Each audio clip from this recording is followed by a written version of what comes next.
conseil pour augmenter sa patience quand l'épreuve s'intensifie et renforcer notre tawhid dans cette épreuve? Barakallahu fikum. On a évoqué ça la semaine passée. On a évoqué cela la semaine passée déjà. Et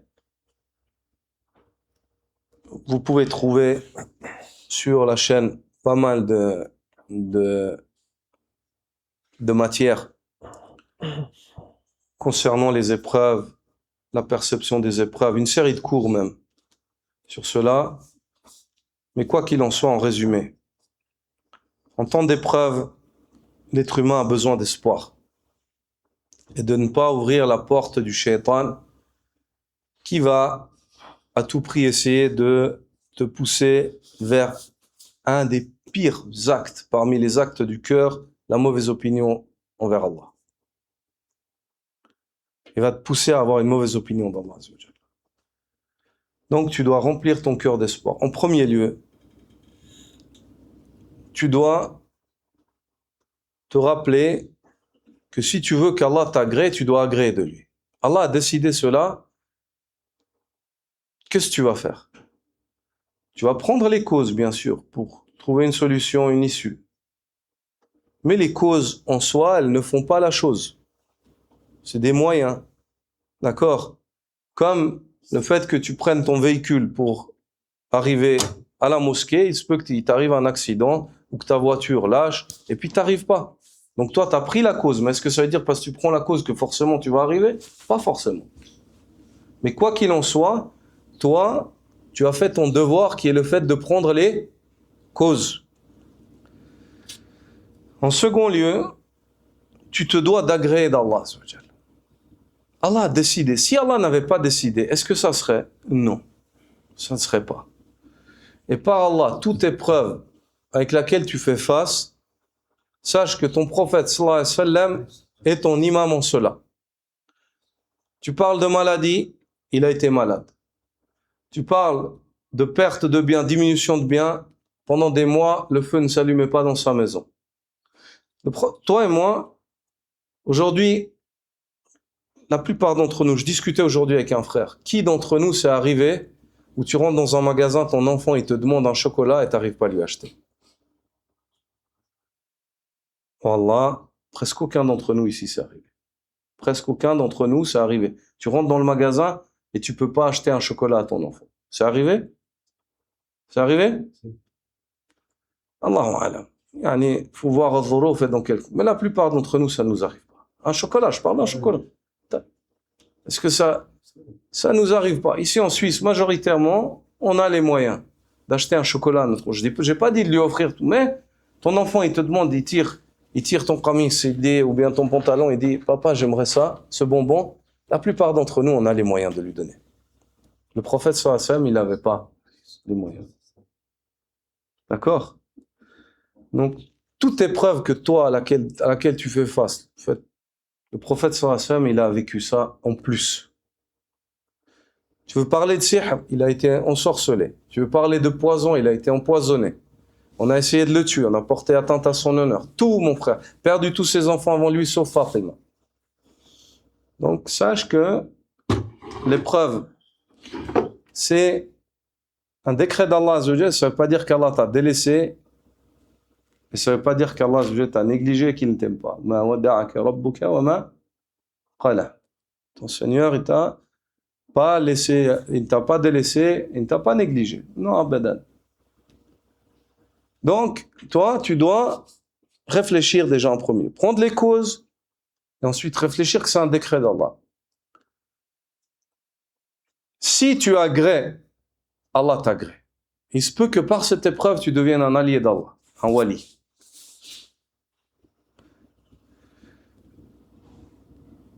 Le prophète sallallahu alayhi wa sallam dit Inna Allah idha habba qawman ibtalahum faman radiya falahu ar-rida wa man sakhit falahu as-sukht.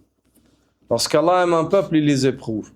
Celui qui agrée, je veux dire, c'est bon, khalas. Mon Seigneur t'a décidé, on vit dans le dunya, la vie elle est courte, ça va passer. Moi, je veux juste que tu sois content de moi. Celui qui agrée, Allah l'agrée. Il est agréé auprès d'Allah. Celui qui se met en colère, Allah il est en colère contre lui. Allah il est en colère contre lui.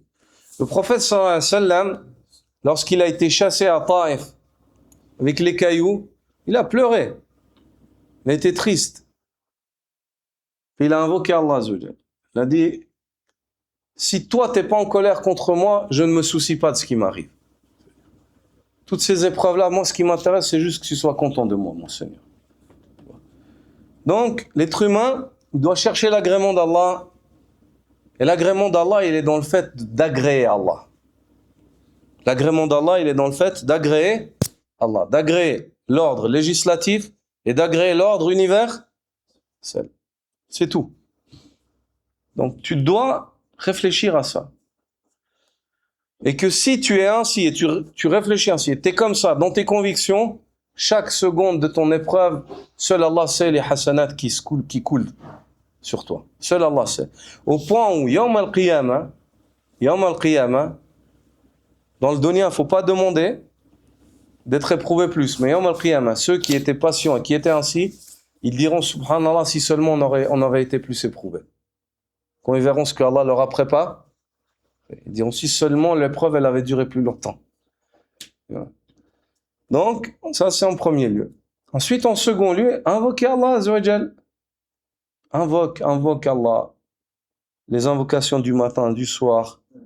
Et parmi les invocations, Allahumma inni a'udhu bika min al-hammi wal-hazan wal-ajzi wal-kasal wal-bukhli wal-jubn wa dala'i ad-dayni wa ghalabati ar-rijal. Wallah, je me réfugie auprès de toi contre le souci pour l'avenir et l'affliction pour le passé, contre l'incapacité et la paresse, contre le fait d'être avare et d'être froussard, et contre le fait d'être dépassé par les dettes et d'être contraint par les hommes. Donc ça, c'est une invocation que le prophète sallallahu alayhi wa sallam a suggérée à ses compagnons. Il est primordial d'invoquer Allah subhanahu wa ta'ala. Et lorsque tu es éprouvé, que tu es atteint dans ton épreuve, c'est de dire Allahu Rabbi, la ushriku bihi shay'a. Allah est mon Seigneur. Et je ne lui donne aucun associé. Ça, c'est une sunna mahjoura aussi. Lorsque tu es atteint par une épreuve, le fait de t'arrêter de dire Allahu Rabbi, 2 fois. Allahu Rabbi, Allah, c'est lui mon Seigneur. C'est lui qui a décidé. La ushriku bihi shay'a, je ne lui donne aucun associé. Je ne lui donne aucun associé. Je reste fidèle à mon engagement. J'ai la foi en Allah. Je suis croyant. Si Allah veut, il me délivrera de cette épreuve. Sinon, quoi qu'il en soit, si je patiente, il va me récompenser. C'est lui mon Seigneur. C'est lui. Quand il dit mon Seigneur, ça veut dire quoi? Il se charge de moi. Il m'a créé. Il me domine et il gère ma situation. Ma situation, elle est entre les mains d'Allah Azza wa Jal. Allahu Rabbi. La ushriku bihi shay'a. Ça, c'est certaines recommandations. Et après,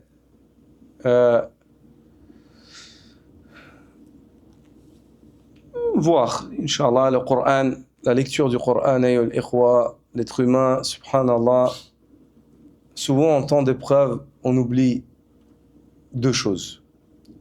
On regarde des points matériels et des moyens matériels, mais on néglige les moyens spirituels. Chaque fois que tu es triste, tu es affligé, et tu es éprouvé, essaye. Va, fais le wudu, fais 2 rak'at, prosterne-toi à Allah, confie-toi à Allah, parle à Allah, dans ton sujoud. Tu dis, Ya Rabbi, j'ai ça, Wallah, je suis faible, ça me fait mal, mon Seigneur, pardonne-moi, je veux pas me plaindre, mais juste, je t'évoque, soulage mon cœur. Parle à Allah, subhanallah. Combien, souvent, les gens, ils invoquent Allah, mais ils parlent pas à Allah. Parle à Allah, yasma'. Wallahu yasma'u tahawurakuma. Allah Azza wa Jal, il t'entend. Ujibu da'wat ad-da'i idha da'an. Je réponds à l'invocation de celui qui m'invoque lorsqu'il m'invoque. Parle à Allah. Va, fais le wudu, laisse tout le dunya. Déjà, quand tu auras fait le wudu, wallah, l'épreuve, elle fait partie du dunya. Dès que tu auras fait le wudu et que tu seras parti dans la salat, toi, tu seras déjà dans le jannah du dunya. Donc, tu vas sortir. de cette épreuve. 2 rak'at. Tu fais 2 rak'at. T'invoques Allah subhanahu wa ta'ala. Ya Rabbi, je me plains pas. Et tout ce que tu décides, j'agrée. Mais pardonne-moi. Je suis faible et j'ai ceci et cela. Et j'ai ce problème. Et reconnais tes péchés. Et je reconnais mes péchés. أبوء بنعمتك علي وأبوء بذنبي فاغفر لي فإنه لا يغفر الذنوب والله سبحان الله لا يعلم يعني قدر ذلك عند الله إلا الله.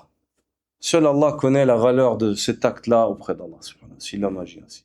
Et il y a, en fait, tu vas déposer en fait ta tristesse et ton fardeau auprès de celui à qui appartient les cieux et la terre. Jalla sha'nu. Regarde, l'être humain, souvent, il a besoin, on parle à des gens. C'est bien hein, de se confier, de trouver un bon frère. On a besoin des fois de parler à quelqu'un, de lui évoquer. Mais Wallah, imagine, tu évoques à une personne faible comme toi qui est atteinte par ce par quoi tu es atteint. Qu'en est-il d'évoquer Allah, celui qui décide, celui à qui revient la création et l'ordre. Jalla Shan. Ensuite, le Coran. Prendre le Coran, se mettre dans un coin et lire le Coran. Ça arrive que si l'être humain, des fois, il est atteint par une tristesse ou un malheur ou une épreuve, il prend le Coran, il lit, jusqu'à ce qu'Allah dissipe cela. Ma anzalna alayka al-Qur'ana litashqa. On ne t'a pas révélé le Coran pour que tu sois malheureux. Fihi jala'u al-ahzan wal-humum wal-ghumum. Ce Coran-là, il dissipe les tourments, les soucis. C'est pour cela que l'invocation du prophète sallallahu alayhi wa sallam, Allahumma inni as'aluka bi kulli ismin huwa lak, sammayta bihi nafsak, aw anzaltahu fi kitabik, aw 'allamtahu ahadan min khalqik, aw ista'tharta bihi fi 'ilmi al-ghaybi 'indak. أن تجعل القرآن ربيع قلبي ونور صدري وجلاء حزني وذهاب همي.